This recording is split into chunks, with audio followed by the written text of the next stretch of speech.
Jenner, previamente a esto ya los chinos vacunaban, previamente a esto le había dado a uno de los faraones, le había dado, le había dado esta enfermedad que es una enfermedad grave, mortal, porque no solamente es muy contagiosa. Claro, porque veíamos un proceso distinto, que era lo que justamente hablábamos antes de entrar al aire, y es inocular este virus de una forma distinta, no como lo conocemos actualmente, a través de inyecciones, sino que se abría una herida y se colocaba partículas del virus de una persona infectada a una persona sana para poder generar estos anticuerpos.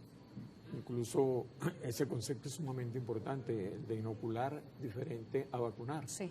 Porque inoculación es que tú tienes un paciente, en este caso la ubre de las vacas, que Jenner, un gran observador, un gran clínico, se da cuenta que él tomaba esa muestra de la ubre de las vacas, que él se daba cuenta que las personas, las muchachas que manipulaban, las señoras que manipulaban estas vacas, no les daba viruela. Entonces, la diferencia entre inocular y vacunar es que la inoculación se hace de enfermos, o de personas que están en este momento padeciendo la enfermedad, mientras que vacunar es tomar la vacuna, como posteriormente lo hizo él en esa expedición de La Coruña, donde era de niñito a niñito. Esta es una historia apasionante que te mencionaba este libro de Javier porque Moro. lo que veíamos en la parte, antes de irnos al libro, lo que veíamos en Asia, en el continente asiático, era más que todo inoculación directa. Entonces inoculaban a veces por la nariz, por la boca, con ropa. Incluso hay que aclarar que esta enfermedad llegó a América. No lo vamos a decir como algo negativo, sino que en 1492 llegó con Cristóbal Colón.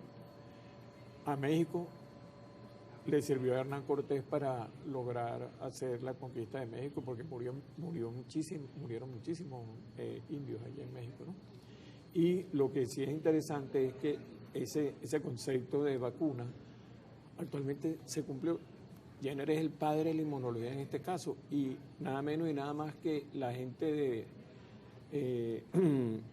Pasteur le dio el nombre. Hay dos nombres bien concretos que uno como médico los debe recordar. La revista Lancet, que es donde estudiamos muchísimo historia en muchos casos, fue inspirada en la lanceta que utilizaba Jenner para vacunar o para inocular, y el concepto de vacuna también se lo atribuyen como agradecimiento a Jenner por el concepto que lo hace Pasteur de vacuna, y inspirado en las ubres de las vacas. Entonces, cuando uno lee esta historia, que tengo que agradecerle a la doctora Aiza Müller de Sollano, que es actualmente la presidenta de la Sociedad Venezolana de Historia y la Medicina, que me facilitó todo este material, porque la historia es apasionante, porque hay que ver lo que es montar a 22 niñitos, que en este caso, como lo dicen unos profesor de Colombia, de una conferencia, que desde el punto de vista ético, tú no vas a montar 22 niñitos en un barco, lo vas a exponer al Mar Caribe, que casi naufragan en el Mar Caribe. Esa es una película que se la recomiendo, que la pueden conseguir,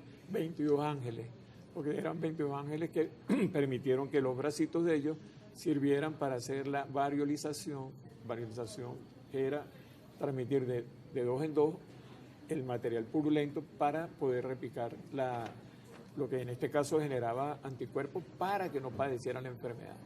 Hay que ver lo que en ese caso, eso fue cuando salieron el 30 de noviembre de 1803 en un barco llamado María Pita, que salen de allá de La Coruña. No se imaginaban los riesgos que corrían.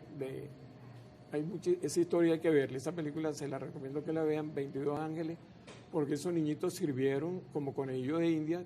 Y la pregunta que se hacían los científicos ahora: bueno, ¿y por qué no trajeron vacas en vez de traer niñitos? Bueno, porque las vacas no era igual la parte inmunológica. Claro. Y lo interesante de todo esto es que estas vacunas llegaron a Venezuela, y por eso es la presencia de nosotros hoy aquí.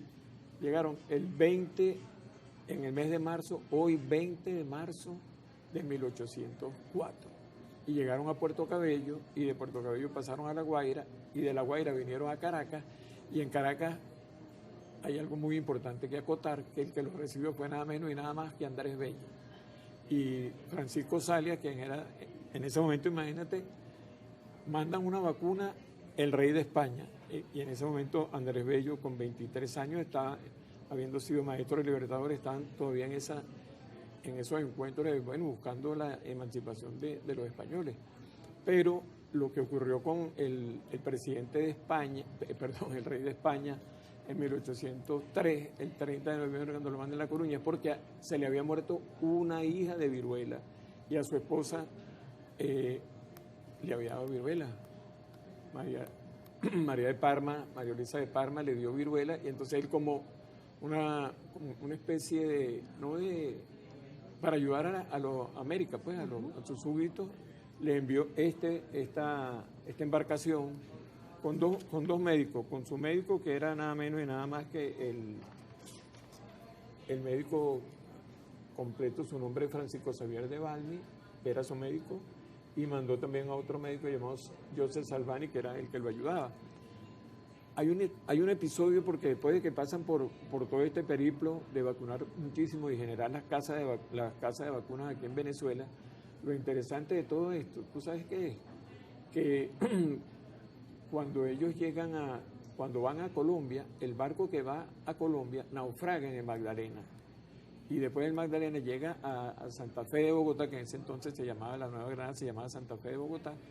Y hay un episodio ahí que en la película lo bypassean, que es un episodio importante que para nosotros, primero hay que agradecerle a esta enfermera y la Organización Mundial de la Salud, quien logró erradicar, y esa fecha hay también que recordarla, que el 19 de abril de 1971, se diagnosticó el último caso de viruela en América. Eso hay que recordarlo. Esta enfermera, Isabel, hay que recordarla porque es la enfermera más importante con respecto a las inmunizaciones. Ella lamentablemente después falleció en México. Esa señora era, de verdad que era, incluso trajo al hijo de ella para que le pusieran la vacuna y que sirviera también de canal. Tiempos difíciles, tiempos difíciles para esos padres y también para esos niños que sirvieron también como precededores, para preceder esta historia, mejor dicho. Doctor, vamos a irnos a la pausa, porque tenemos que cumplir con compromisos comerciales, y al regreso seguimos hablando sobre la viruela. Incluso tenemos preguntas que nos han llegado de la audiencia, no solamente en redes sociales, sino también